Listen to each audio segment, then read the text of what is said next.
Toucan Play That Game is proudly sponsored by NiceGameShop.com, the place to go for rare and unusual Asian games.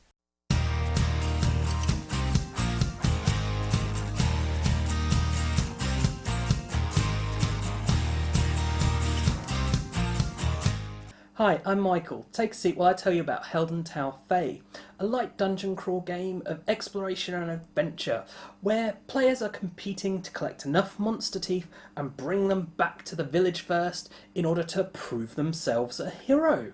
Players do this by using the action points shown on their player boards. These allow them to move around exploring the upper world and also completing missions. All the time building up their character's stats with better equipment, until eventually the players will find the portals to the Netherworld, where they can attack the monsters and other heroes alike. But beware, the monsters will fight back, and they'll be controlled by the players who are still in the upper world. Also, each time a monster is killed, they become more powerful, but they're also worth more teeth. To win the game, be the first to collect enough monster teeth, and race back to the camp first to prove yourself a hero. I really enjoy the cartoon artwork in this game and feel it fits perfectly to the light-hearted nature of it. Even the monsters manage to be monstrous, but without being scary for young children. On a more practical note, the graphic design is very good, with everything but the rulebook being language independent and having clear iconography. The masses of components are also really high quality too, and even the insert is great. Everything has a place, and the rulebook even tells you where that place is. The combination of the artwork and the way the two worlds work makes this feel much like an old school RPG such as Zelda, transformed into a board game.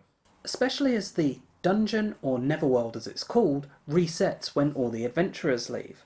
For me, this is a great thing as it adds an element of nostalgia to the game. This is a light game with very few rules, which makes it easy for new gamers and children to just pick up and play. However, the action points mechanics and the choices that gives you means that this isn't just a children's game, but a game that everyone can enjoy. Another aspect increasing the choices and strategy in this game is the mission cards. Which do you choose to go after and when can make a big difference. Also, do you choose to use your action points to trade your missions in the hope that you get something for more immediate use? That's not to say that this is a heavy strategy game. There is still plenty of luck involved. When exploring, you might find the resources you need or items of use, but you could also just find empty fields giving you nothing.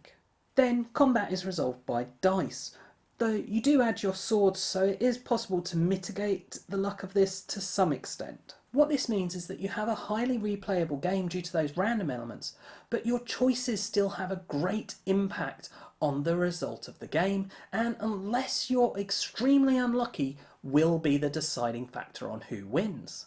Which brings me to scaling, and can two play that game?